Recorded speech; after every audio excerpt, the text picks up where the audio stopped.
let's see here. Let's see, I hear that I'm not on mute, so can you hear me, Alfredo?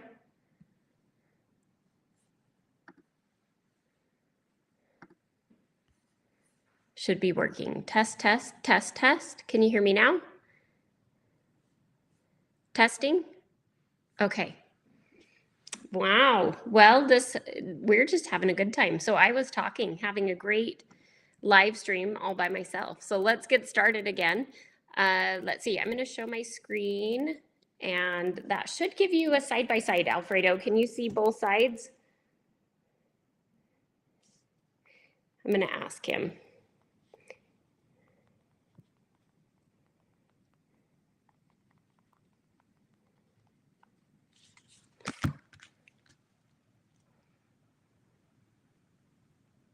Okay, perfect. Well, here we go. We'll start all over again. So I am Megan Christensen. I'm the COO of Credit Suite.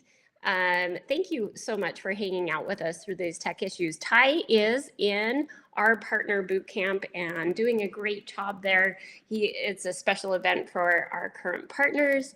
And if you're ever interested in that, feel free to reach out to us. We'd love to talk with you. So I have been working on business credit building, and I have been working in this field for many years, 17 years now. And it's been an incredible journey. And today, when they gave me the topic for today's live stream, I was pretty excited about it. This is a topic that we address in our consulting every single day, over and over and over again. And it's a message I really wish all entrepreneurs can hear because it's one of the most common mistakes. So as a business owner and an entrepreneur, keeping yourself and your business two separate entities, it's really crucial. It's one of the biggest reasons, and one of the biggest reasons why is the future protection and planning, meaning if something happens to your business, you don't want it to have a catastrophic impact on you as an individual. And I'm going to make sure Alfredo can get a hold of me. If there's any other issues, Alfredo, just message me. Okay, so if you and the business owner, if you're the business owner, that doesn't mean that your business and personal need to overlap. Sure, there are times that you have to offer a personal guarantee, that you have to do some of these things in order to get your business financing, but that doesn't mean they have to overlap. And we need to be very conscious of how, when we do involve the personal credit, how that happens to make sure that we're protecting the business. Everyone is aware, personally and professionally, the future is completely unknown. Because of that, you have to have guardrails in place to make sure whatever may happen, you walk away unscathed as much as possible. And being in business is risky. You know, as an employer, many business owners, you have to make decisions on a regular basis. It is a high pressure position to be in. And what's even more interesting, none of us have control over the economy. So you're going to be presented with things that you have no control over.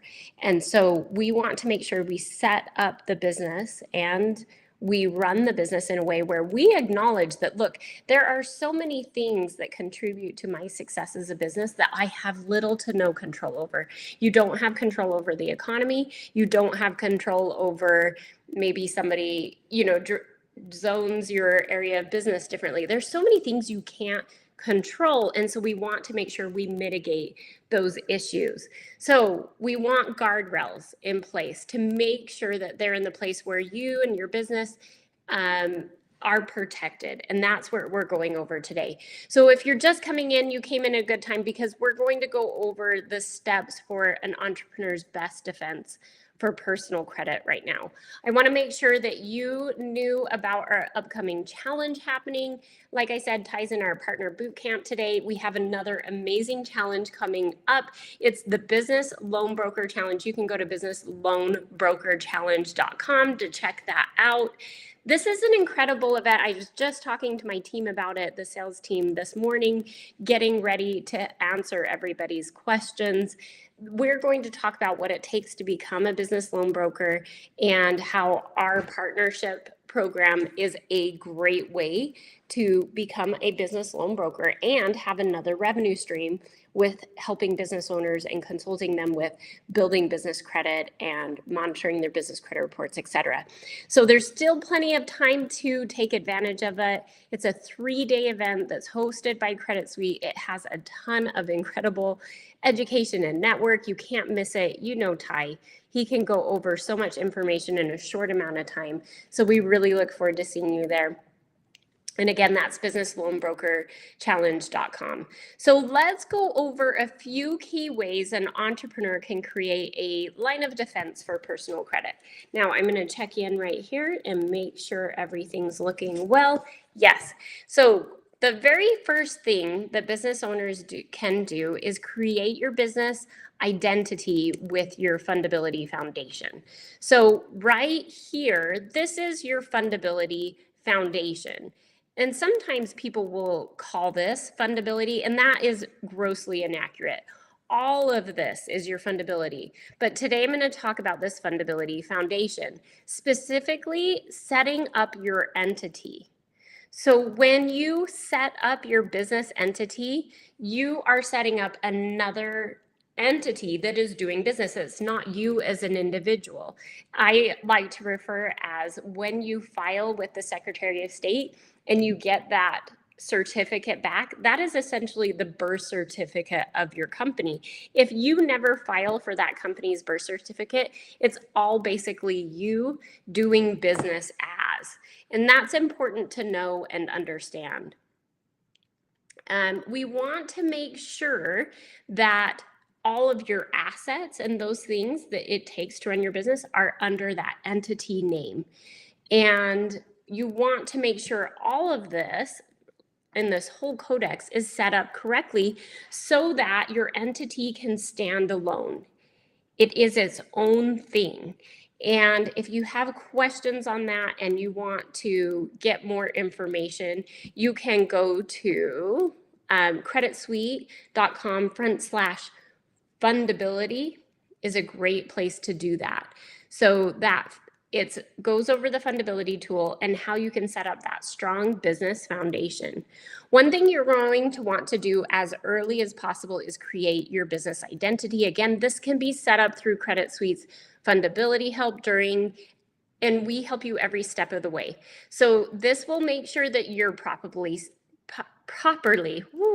set up in your business accounts. You have first easy access to the steps, confirming the business phone number, all the way to outlining what funding is best and available to you. So all of that in our fundability system. And again, and let's go to this site so that we can all look at it together. I think that will be useful for all of us. Here we go. Okay, so more about your fundability, why your fundability is critical, and it goes through and gives you all these incredible tools and resources to set up these items. And this is a great place where you can go through. We've got some free information. Sure, we have our fundability product that goes into even more detail with our coaching, but if you're looking to just dabble and get some information, this is a great place with some free resources to do that.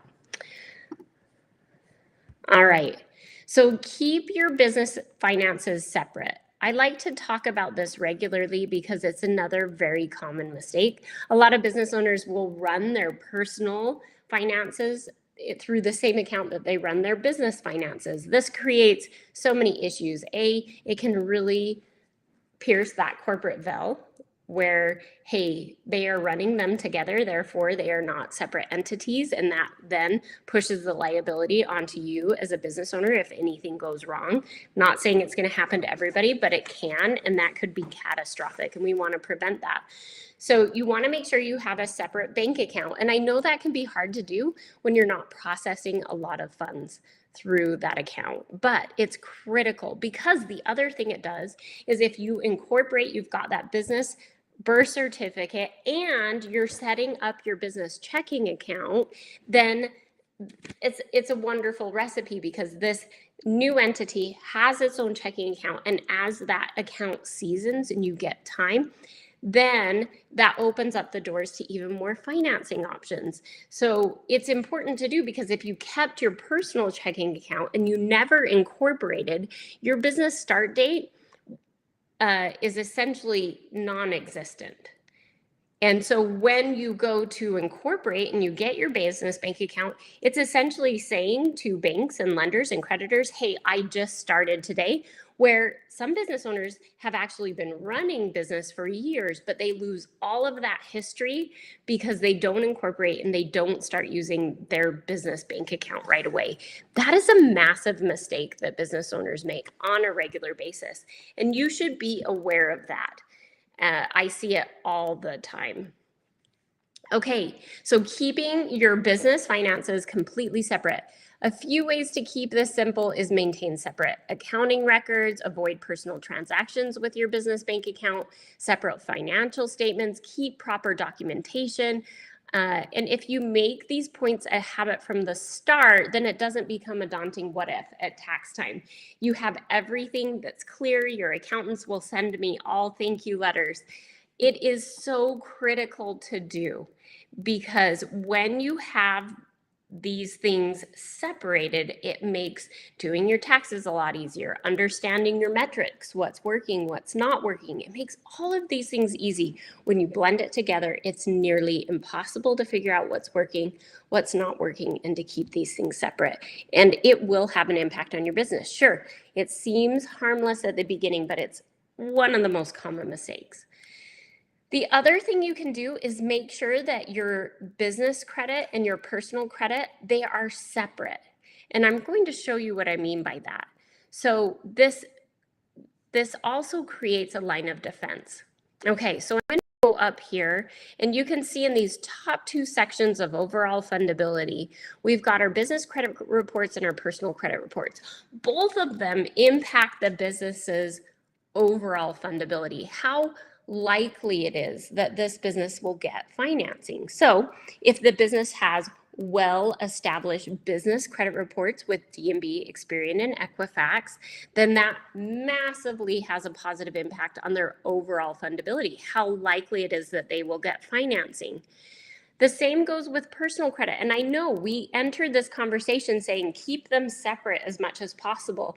And that is still the case, but there are certain types of loans, like an SBA loan, where they're going to require the business owner to put forth a personal guarantee. And we want to do that in a responsible way. There's certain types of financing where they will ask for a personal guarantee, but it's not needed. So you need to make sure that you're only offering a personal guarantee when it's critical and not offering that personal guarantee when it is not. So business credit reports. I just consulted a business owner, and they've been in business for over 30 years. They're grossing over $4 million in gross revenue. And they came into this meeting with me feeling like they didn't need anything. They didn't need any coaching. They don't need any help. They have established business credit reports.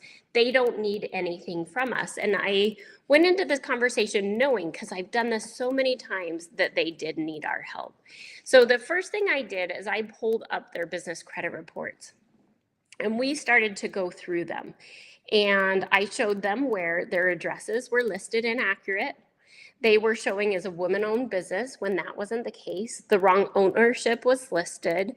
And on top of it, they had an account that was 90 plus days late, $150,000, 90 plus days late.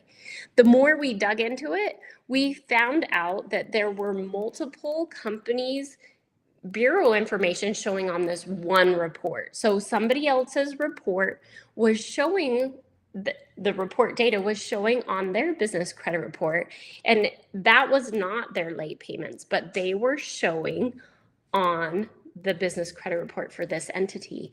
And you should have seen their facial expressions. It was like, oh my word, How do we get this fixed? This is unacceptable. How did this happen? And they were scrambling, and they were calling the COO in and the accountant. What can we do to fix all of these things, etc.? And it was quite the fun experience. And I just had this 2 days ago. I'm consulting on these bigger companies, and it was an incredible experience. So we're working on pulling those apart. And I was talking with the COO, and he's like, this is why it's been so hard. I'm like, what do you mean, what's been so hard? Getting our merchant account, getting all of these things. They kept declining us because of late payments. We couldn't figure out what was going on. And I'm like, hold on, just for kicks, and just humor me. How much time did you spend on this merchant account issue? And he's like, and you could see he just defeated hundreds of hours. And if you didn't have to spend all of that energy figuring out what was going wrong and it just worked, what could you have done for the business instead of working on that? He's like, this cost us millions of dollars. Millions of dollars. And it's all because they hadn't looked at their business credit reports. And I can't make this stuff up. I know it sounds dramatic, but it's true. At that level, a C level, when you're spending hundreds of hours on getting a merchant account and their merchant account's getting shut down because they have these late payments showing on their business credit reports, and then they have to scramble and find another, and then they get told no time and time again, and they're surfacing all these financial statements, and they're having these discussions, and they're month in, and they're trying to get them. And I understand, I'm running a fairly large company myself, and it's extremely time consuming. He was spending time fighting a battle he didn't have to fight. That information was inaccurate, and it cost, the opportunity cost alone. There's the cost of just his time, but then there's the opportunity cost. And I was so grateful I was able to help them through that. Yeah, I got off on a tangent, but you know what? I have these stories all over in my noggin, and I think they're helpful. They paint the real picture. So you want to make sure that we've got everything set up correctly and we're looking at our business and our personal credit reports. The other thing, you'll all find this quite interesting. They only had 10 accounts reporting. They've been in business for over 30 years, and they were shocked. And I had to explain to them, look, it's not like personal credit at all. And those assumptions that it's the same are actually harmful.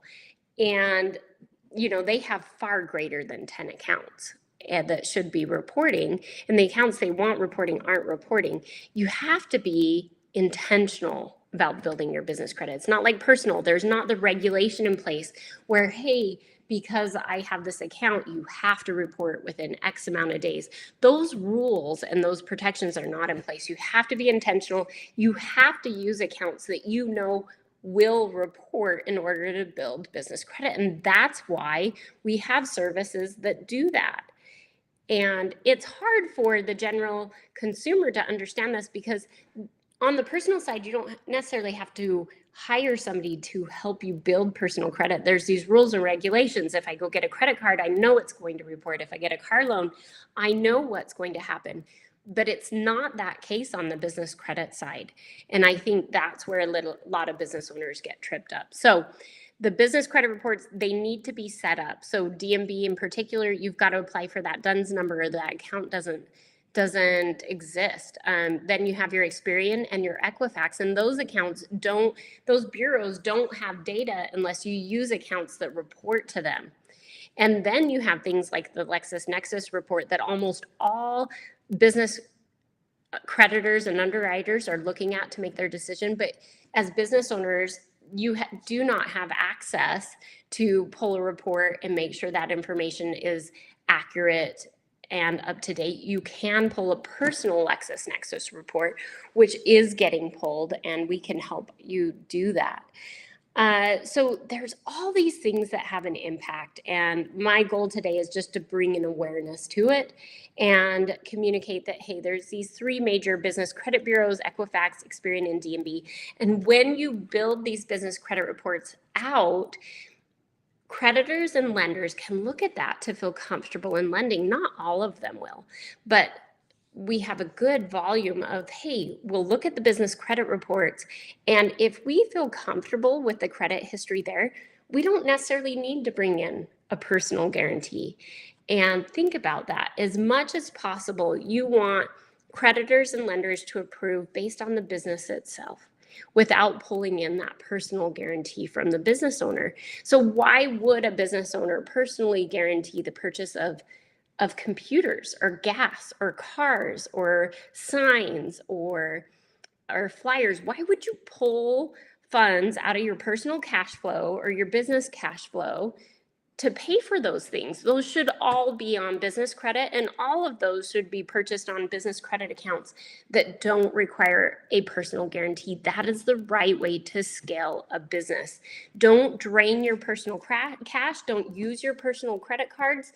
Don't use your 401k. Don't use the equity on your home. Use the business. Here's the thing. If you don't use the business's credit and you don't build the business's credit, and if you don't push for your accounts to be under the business name, you're going to intertwine your personal more than it needs to be. And like I said, there's these external factors that impact your business that you don't have control over. And as a business owner, we're in business not for like 2 years, and we can't just job hop to the next one. It's not that easy. People rely on us. So you've got to build your business in a way that weathers storms. Business credit is a critical component to that. So don't drain everything on the personal side, and it makes you look like you are drained. So you can't even go get a mortgage at that point, right? You have hurt your personal side so much by maxing out your credit cards, etc. People do that, and then they think about business credit, and it should be very much the other way around.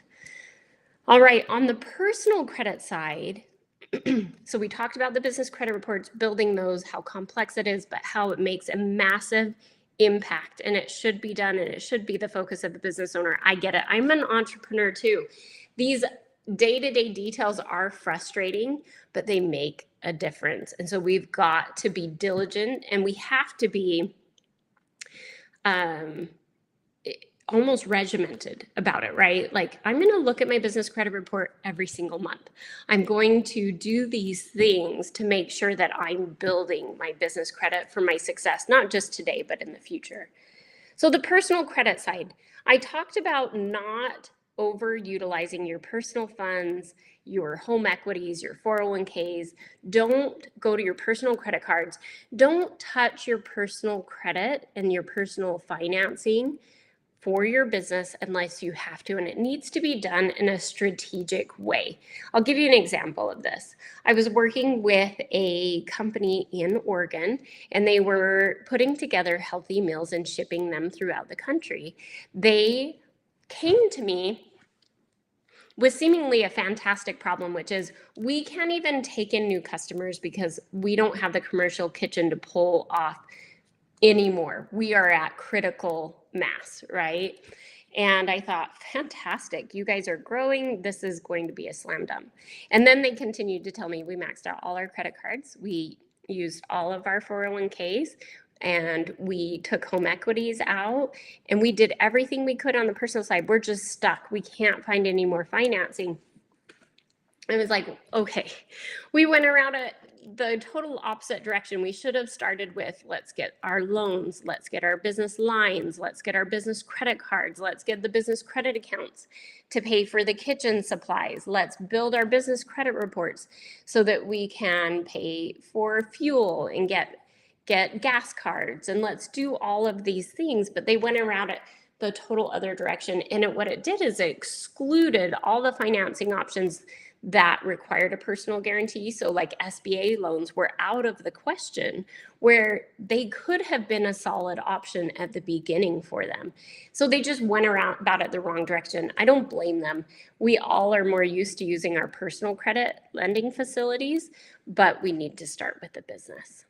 All right, let's keep rolling here. I hope this information is helpful so far. I'm going to just double check and make sure. Okay, looks like we're doing great. Keep proper documentation. Separate your business and personal credit. We talked about that. So here, the best way to create a line of defense for personal credit is to keep the separate and the business credit separate. And here's a few ways that you can ensure that. We talked about it generally and why it's important, but let me give you some specific items. Establish a separate legal entity. It's that birth certificate for the business. Obtain an EIN number. Build your business credit reports with DMB, Experian, and Equifax. Save your personal guarantee for growth. We talked about this, but I want to review it again to make sure it made sense. We talked about in the beginning about how important it is to protect yourself and your personal finances. This is also very true for your savings and for your personal guarantee for growth. And so what does that mean? It means, okay, make sure that you're keeping your money secure, make financial decisions in the company using your personal guarantee. You have to be certain that you're doing it at the right time and in the right way. So you have to make sure, hey, I'm using it for this SBA loan because I know I can't get this volume of funds any cheaper any other way. But like, for instance, if you're looking to put gas in cars, to buy vehicles, to buy equipment, if you're looking to buy signs and workwear, computers, those type of things, that should all be done under your business credit. Using credit lines will keep the main cash flow moving securely for the business while your personal guarantee can be focused on the high ROI growth activities. So the SBA will do a large loan with your personal guarantee, and you're going to use that large amount of funds to fuel things that you can't pay for based on your business credit alone. This is good stuff, guys. And this is, honestly, these are the most common mistakes business owners make. And so I'm so glad that you're here today, you're listening, and that we're talking about this. If I can even save one person from making these mistakes, then that's a job well done. Relying on experts. I'll tell you, the birth of this fundability chart, it came from a request from my team. I've been consulting for 17 years. I've been consulting business owners. And my team asked me, okay, put everything we have learned into a document or a book, if you will. And I started writing this. I had somebody following me every single day for about 3 hours. And I would just spew out, oh, this customer had this happen. This factor impacted their ability to get financing. This person did this, and so they couldn't get financing. Their website had this industry, and their application had this other industry, so they got declined. And we just started talking about all of these instances. At this point, I've coached thousands of business owners, and my team has coached tens of thousands of business owners. And I'm pulling all that experience into one. This book became over 1,000 pages and nobody's going to read it. It's just far too much information. How do you put it in a more digestible format? And that was the birth of fundability. These are all the categories, the factors, and the sub-factors that have impacted real business owners in their ability to get financing. I don't just make these things up. There are sub-factors beyond each of these. But this is a way where we could communicate, look, these are all the things that get in the way of a business's ability to get financing. And that's what fundability is. If everything looks good on that chart, then you have a high fundability. You have high fundability potential and you'll get more financing.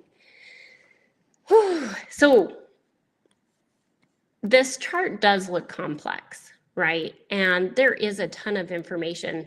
I have dedicated over 17 years of my life to this.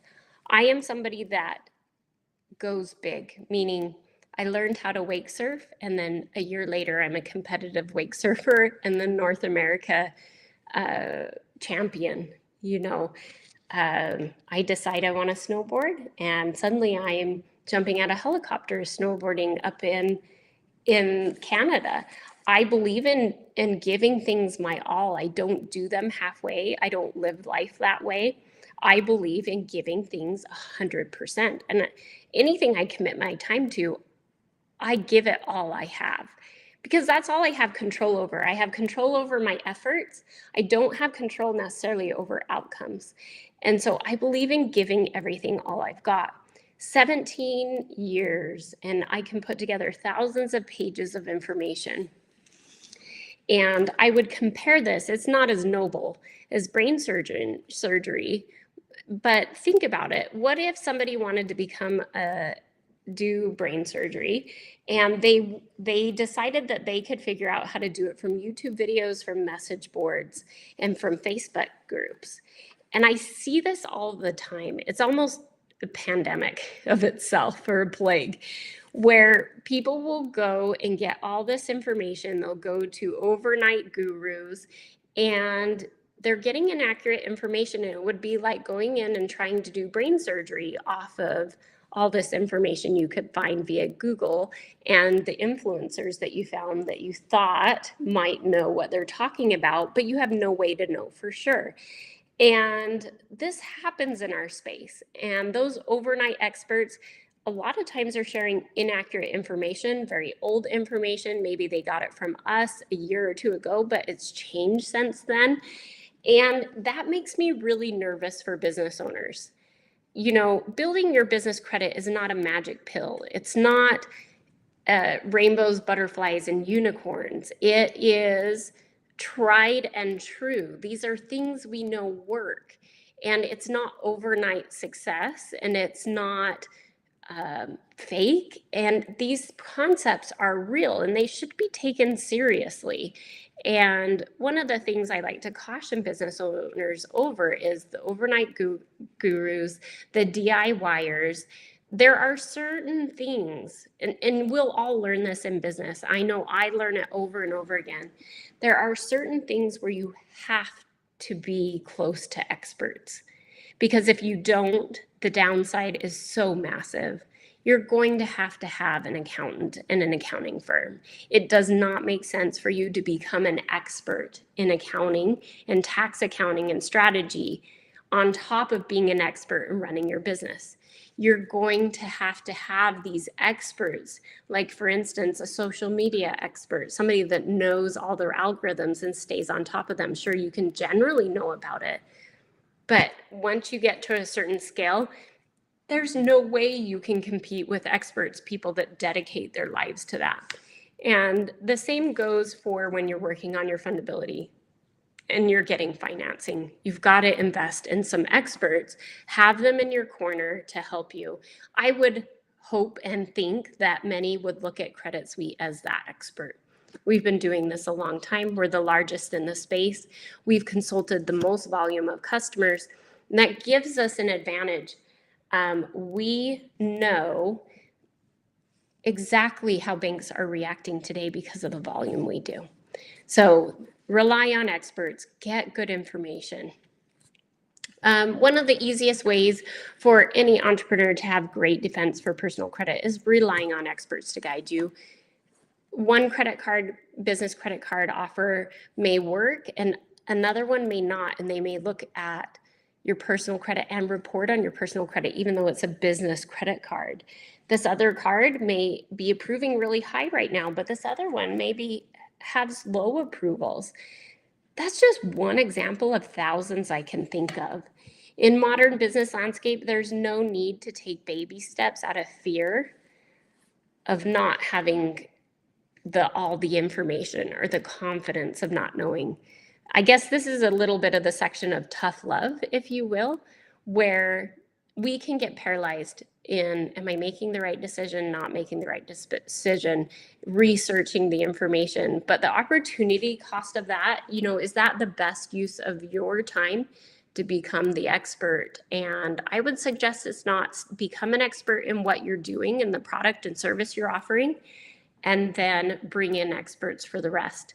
So, experts such as Credit Suite, we are there to walk you through every step, big and small.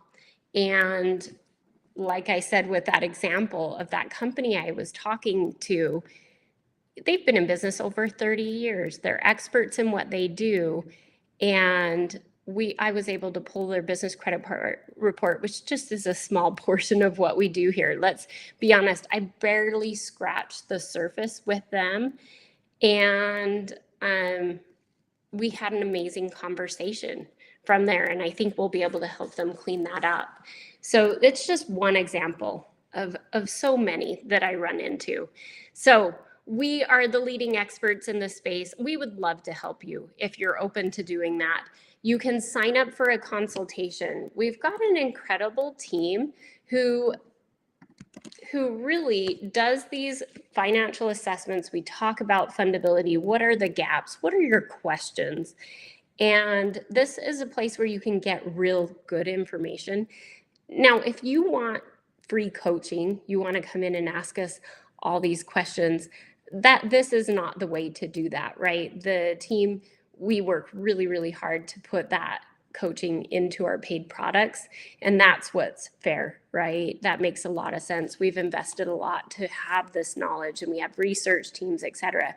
But if you're interested in an assessment, hey, where's my fundability right now, and where's my fundability score? How high am I? How low am I? What do I need to generally work on? Do I have a business experience report? They can start to just pull back the curtain and go, okay, these are the things, these are the opportunities we see on the surface. Then get in touch with our team, and they'd love to do an assessment with you. You can fill out this information. You can give us a call right here or email us at info@creditsuite.com. And they do an incredible job. One thought I have is many business owners will talk to us and say, well, first I want to get my entity set up, or first I want to get my EIN, or I'm not quite ready yet. Please resist those thoughts and opinions. I do understand that it can be a little, one could be a little self-conscious coming in and going, I have a great idea, but I haven't set up a company yet. I haven't done these things, and it's very much in its infancy. And I do understand that, because generally the people around you may think that this is insane and it's not going to work. It's so funny. I think you've all seen the image of success where there's the image of the individual, and they're very much alone with people around them going, this is not going to work. Why are you dedicating so much time to this? You never can hang out anymore. You're always worried about this. You're always studying. And there's a lot of that messaging going on, especially at the beginning. And then there's the picture on the other side of it when it actually works and it's a success and everybody's cheering you on and congratulating you. And just remember, that is very normal. And that is exactly what you should expect when you are an entrepreneur. There are going to be times everybody does not understand what you're doing. And you need to understand, our team understands that. So if you don't have your entity set up and you don't have your EIN, they want to talk to you, because honestly, I would rather teach you how to do it correctly and have you going through the system, doing it the right way, than waiting and setting everything up and then coming to us. It's going to be frustrating. You're going to have to fix and clean up a lot of that stuff. So I urge you to get into that consultation sooner rather than later. Whew, we did it today.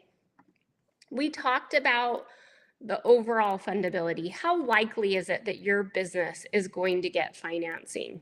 And what do you need to do to put your business in the position where it does not have the potential to cripple you as an individual?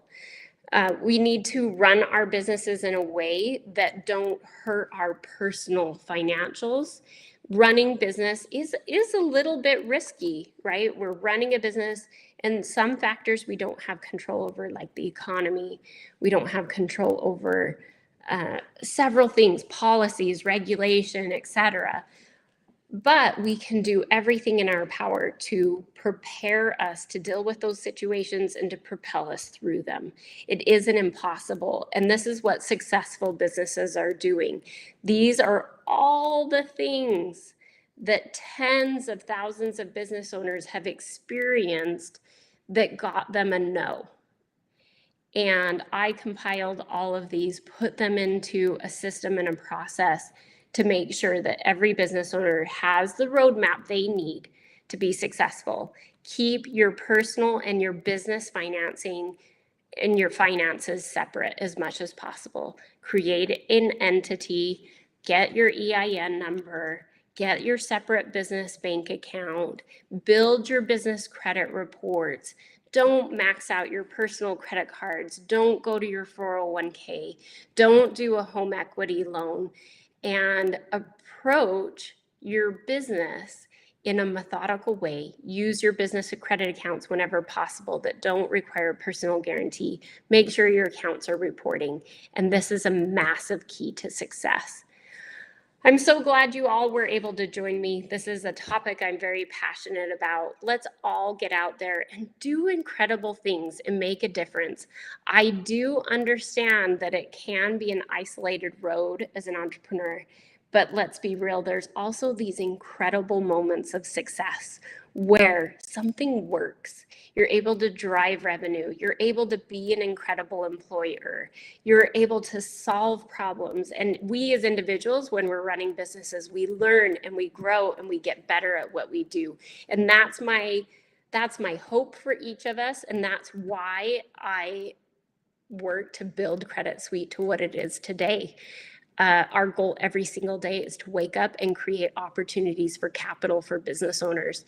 And what I believe is if they have access to the capital that is needed in order to operate, that impacts families, communities, individuals in such a massive positive way. So I'm thankful to be here. I'm thankful that you joined us. Let's get out there. Let's build our businesses and do incredible things. Thank you.